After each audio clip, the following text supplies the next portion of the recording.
A couple of years ago, I was shopping in a souk in Cairo, Egypt, and I came across this t-shirt. And it really struck me, and so I bought it. And the reason it struck me is it says in Arabic, idhak le dunya, which means laugh at the world. And what struck me about this shirt was this first word, idhak.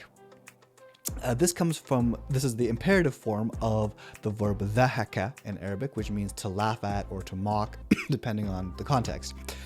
And what struck me about it was that this is the exact same form of the word that is a very ancient Hebrew word, which is tzachaka, which means to laugh. And in Hebrew, this forms the root of the word Yitzchak, or Isaac. Now, what's interesting, what struck me is that this word idhak is so close to the Hebrew word Yitzchak, and yet in Arabic, the way you say Isaac is not yidhak, he laughs. Instead, you say ishaq, which has no meaning. So this really started me down a path of trying to figure out what is the relationship between the names of prophets in the Qur'an and the names of prophets in the Hebrew Bible, and what is the connection there? So today we're going to dive into this question. It'll be a bit of a linguistic deep dive, but I hope you enjoy. Welcome along. So, the Quran has a number of names of prophets that are also found in the Old Testament. People like Yitzchak, Isaac, Solomon, Joseph, John, Saul, just to name a few. And so, what's interesting to see is how the Quran takes those names in Hebrew and transfers them over into Arabic. Now, in general, when a person is translating between two languages and a name comes up, there are two main options for translation. The first option is to keep the form of the name the same, or at least as close as you can. So for the case of Isaac, for Yitzchak in Hebrew, you could take Yitzchak in Hebrew and make that as close as you could in English. So that would be something like Itzhak. And so that's one way you could do it. I mean, Isaac is pretty close, but we could say Itzhak or Yitzhak in English, where you're just making the sounds as close as possible from the original language to the target language. And that's often the case that translators do this because it helps the readers to kind of get a flavor for what the original language sounded like. And also it helps to mark this out as a name, right? Clearly the word Isaac has no other meaning in English. And so I know it's a name when I read it, even if it's for the first time. But the second option is to translate the meaning of the name. And so in the case of Isaac, you could say, Yitzchak means he laughs in Hebrew, and so instead of calling him Isaac in English translation, you could call him he laughs. And so you could say he laughs at this, he laughs at that. Now, this is good because it connects the meanings of the story, right? In the story of Isaac, his name has significance because it talks about how Sarah laughs when she hears that she will have a son because she's so old. And then she names him He Laughs. So there's a really cool connection being made there that you miss if you just call him Isaac or Yitzhak in English, that you're missing out on this meaning connection that's found in the original language. So you could just try and translate it via the meaning and call him He Laughs. But the problem is this really creates a problem in the target language where if you say he laughs instead of Isaac, it just sounds really awkward and it's going to be confusing for the target language speakers because every time his name comes up, it sounds like a phrase. And so it's going to just be really distracting. He laughs, he laughs, he laughs. That's just not how we have names, for example, in English. And so it's going to create problems in understanding for the target language readers. And so you can see here, there's a bit of a dilemma that translators face, that when they're trying to translate names, they either keep the form the same or they keep the meaning the same. And there's problems with both. But unfortunately, almost all the time, you can't keep both the same. You can't keep the form similar and the meaning similar. That just isn't possible when you're dealing with really distant languages like Hebrew and English or Hebrew and Greek. And so that's just a situation that translators are in that causes them to have to pick between these two options. However, what's interesting is in the case of Arabic, that is not always the case. Because Arabic is a Semitic language that is related to Hebrew, there are a number of cognates or shared words or shared roots that Hebrew and Arabic have. And so what's interesting is that for a lot of the names of prophets in the Old Testament, the Arabic version of those names could actually be very similar to the Hebrew version in both form and meaning.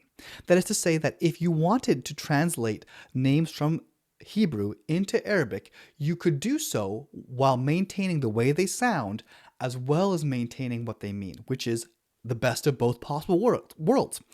And in the case of the Quran, this would be a big deal because if it's true that Muhammad had been able to accurately translate the names of the Hebrew prophets into Arabic, that would have been miraculous because Muhammad allegedly didn't even read his own language, let alone know Hebrew. And so this would be a great proof of the Quran if the Quranic names matched in their meanings to the names found in the Old Testament. But that's not what we find. And this is something really interesting. So let's look at a few of these names that are found in the Old Testament and the Quran and compare them and see what we can see. So let's start with Isaac. So like I already mentioned, Isaac in Hebrew is Yitzchak, which means he laughs. And so that root, Zachaka in Hebrew, has been maintained into modern Arabic as Dhahaka, laugh. And so the Arabic version of Isaac, which maintains both the form and the meaning of Yitzchak, would be Yidhak. Basically, they sound the same and they mean the same thing. And so this would be a perfect translation that would also give so much credence to Muhammad's prophethood if that had been the case. But the Quran does not call Isaac Yidhak. It calls him Ishaq, which has no meaning. There's no meaning in Arabic of Ishaq. And so what's interesting is in one of the verses that Isaac is mentioned in, the word dhahaka or the root dhahaka is used in reference to Sarah. So here we have in 1171, it says, وَامْرَأَتُهُ قَائِمَّتُهُنْ فَضَحِكَتْ فَبَشِرْنَاهَا بِإِسْحَاقَ. And so basically, the woman was standing there and she laughed. And so there we have the verb dhahikat, she laughed, but it doesn't connect dhahikat with ishaq. And so this to me is relatively strong evidence that whoever is writing the Quran did not understand the meaning of Isaac. He didn't understand that Yitzchak means he laughs. He just heard the name Ishaq or Yitzchak and just wrote the sounds out as he heard it without actually putting the meaning of the name into the name. And so I think this is possibly evidence that whoever wrote the Quran did not know biblical Hebrew. Because if you did know biblical Hebrew, this would be perfect. You could say, فَضَحِكَتْ فَبَشِرْنَاهَا بِيِدْهَكَ. That would be perfect. That would be connecting the two ideas and she laughed, and then we gave him the good news of he laughs. That's perfect. But that's not what happens. The yidhak and dahikat are not connected. It's just dahikat and then ishaq, and there's no meaning connection there. And so I think if this was to have been someone who knew Hebrew, this would have been a very easy translation choice. It would have been the perfect translation choice, but it wasn't taken. And so I think that's a problem for the Quran. The next one we have is Joseph. Joseph in Hebrew is Yosef, which means he adds. And again, this is an important part of the story because Joseph is the one who adds so much benefit to the lives of the people of Israel. He basically is able to found the people of Israel in Egypt because he's able to add on to the Pharaoh's properties and his lands in order to build up the Pharaoh's wealth, which gave him favor with the Pharaoh, and that allowed Joseph to take care of the sons of Israel, and eventually which led to the people of Israel. And so this is an important part of Joseph's story. This name, again, he adds, Yosef. There is the root in Hebrew, yasafa, is add. There is a very similar root in Arabic. It's actually a hollow verb, dhayafa, where the word idhafa comes from, which means add. And so you could have, for example, the name Yudhif, he adds, the one who adds in Arabic. And this would actually be closer to the actual Quranic name, which is found in Surah 12. And the name is Surah Yusuf. Yusuf is the name in Arabic, but Yusuf has no meaning. And so instead of using the Arabic word he adds, Yudhif, for Yosef, which are it's actually closer, the vowels are closer, Yulif, Yosef, it says Yusuf. And so again, it looks like whoever translated Yosef from Yusuf did not understand the meaning of Yosef. If he had known the meaning, he would have probably done something like Yulif to maintain the meaning, but he doesn't do that. Next up, we have John, which is in Hebrew Yehohanan or Yahanan, which means God's grace. Yah is the short form of Yahweh, the Lord, and Hanan is grace or compassion or favor. And so Yahanan is God's grace. Well, what is the Quranic version of Yahanan? It's Yahya. Yahya. Well, Yahya has no meaning in Arabic, once again. It's not even really particularly close sounding to Yehohanan, so I'm not sure what happened there. What is very interesting about this name, though, is it's mentioned a few times, but in Surah 19, verse 12 and 13, when it's talking about John, Yahya, and what he will be like, it uses the word Hanan in Arabic. It talks about him as he is going to be compassionate, Hanan.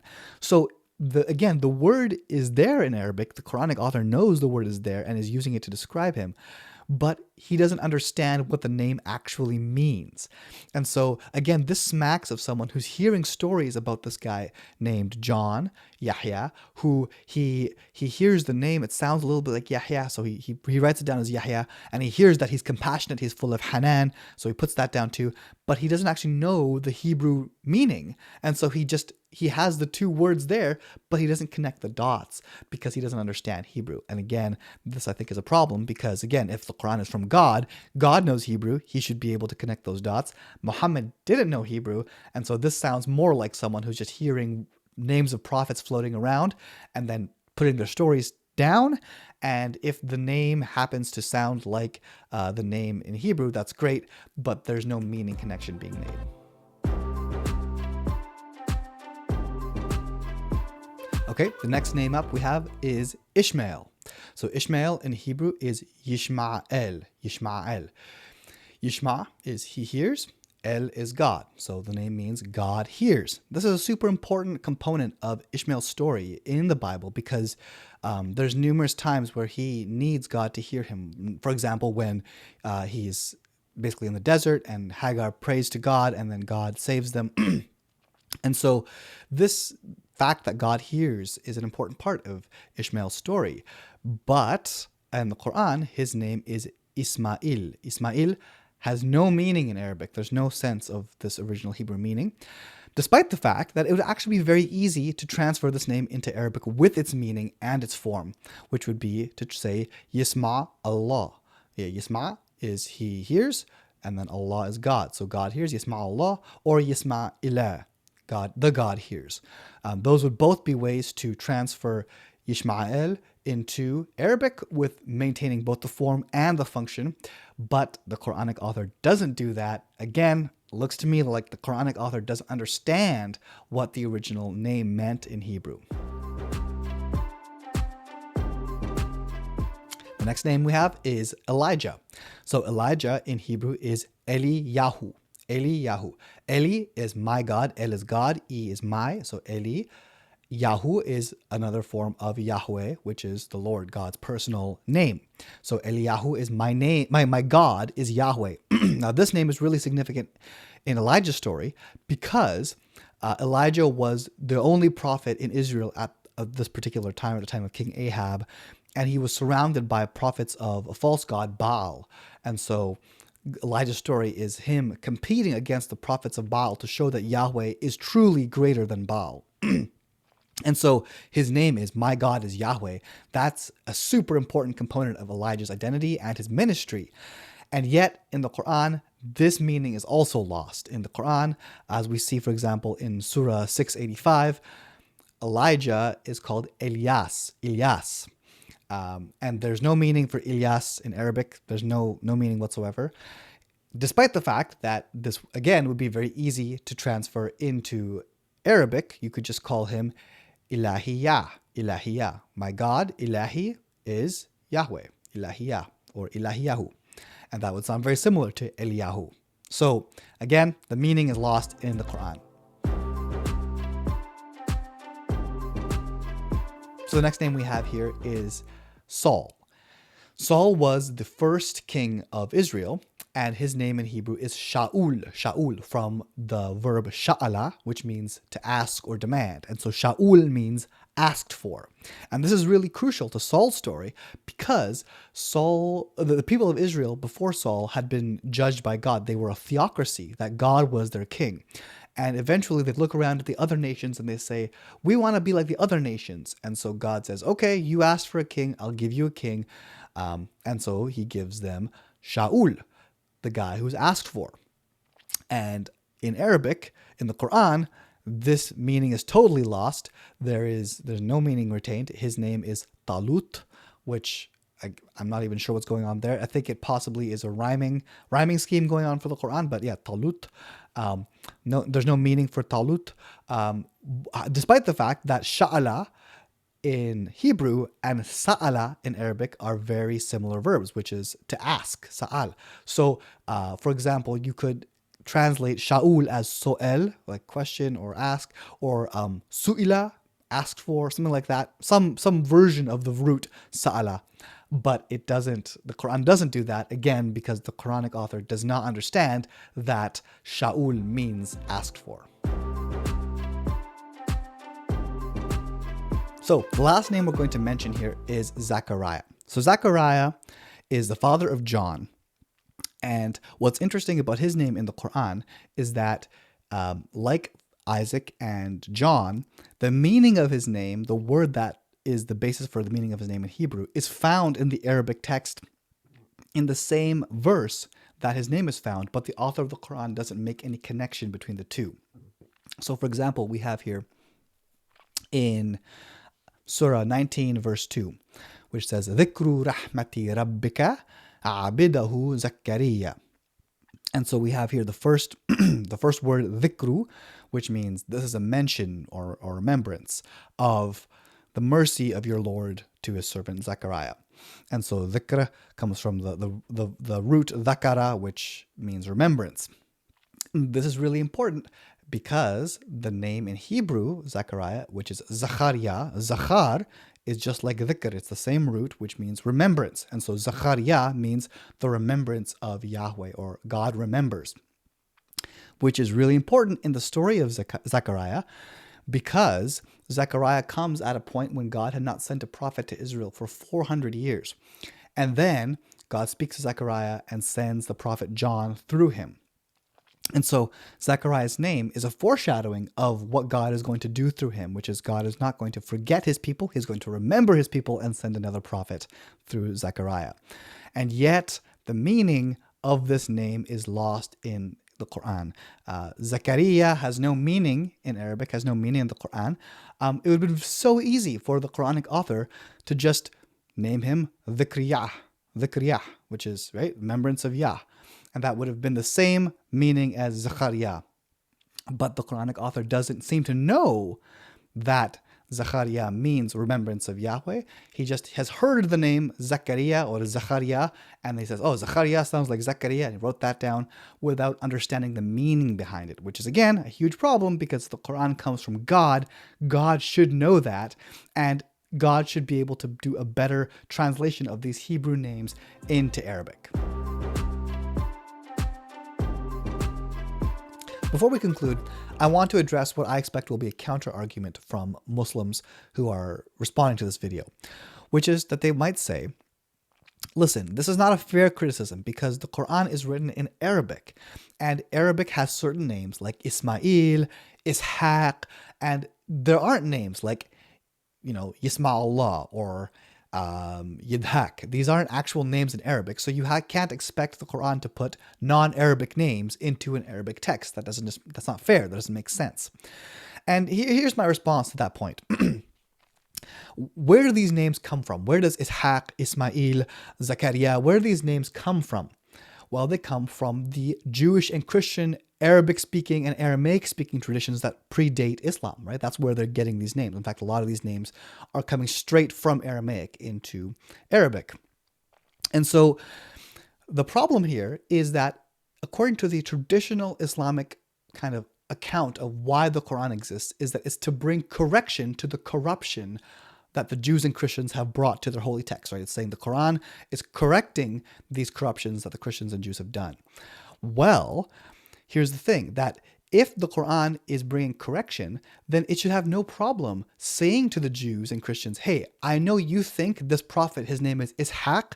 Actually, no, you've corrupted this name. His name should actually be Yidhak, because you've lost the meaning of his name. And so that would be a way for the Quran to bring correction to the Jews and the Christians. Or the same way, I know you think this guy's name is Ismail. It's not Ismail. You guys have corrupted the text. Actually, his name is Yisma'Allah, and that's actually the fuller meaning of the name. And so the Quran should have no reason to stick to the traditions of the Jews and Christians that were living around that time or that came before. Why should it? It's coming to bring correction to those Jews and Christians. And so it doesn't make sense for, if there's some lacking in the transmission of these names that the Jews and Christians have done over the years, and they've transmitted these names with their sounds but without their meanings, there's no reason for the Quran to stick to that same tradition. Why would they stick to what the Jews and Christians are doing? The Quran should correct them and make them better. And so the Quran doesn't do that. So this leaves us with two options. Either the person who wrote the Quran didn't understand that this was happening, that he didn't understand that this is what the meaning was in Hebrew and this is what it could be in Arabic, that there was no understanding of Hebrew. Or, which is even more interesting, or interesting possibility, which is that the author of the Quran did understand Hebrew, did know what he was doing, but intentionally submitted himself to the tradition of the Christians and the Jews, which that opens up a whole new can of worms. So basically that would be an argument to say that the Quranic author knows full well what's happening in Hebrew, but he's choosing to submit himself to the tradition of the Jews and Christians because he's not wanting to disagree with it or bring correction to it, but rather to actually bring himself in alignment with it and encourage people to do the same, to bring themselves into alignment with Christianity. So those are the two options as far as I see them. Either the Quran is written by someone who didn't know Hebrew, so it couldn't be from God, or it's written by someone who did know Hebrew, but was trying to actually bring themselves into alignment with the Jewish and the Christian message. Both of which options, I think, are going to be a big problem for most Muslims in the modern day discourse. So I hope this video has been interesting and helpful to you. If you have anything to respond to me, please leave it in the comment section below. I'd love to have a conversation with you. And thank you for watching. I pray that the Lord blesses you and your family greatly.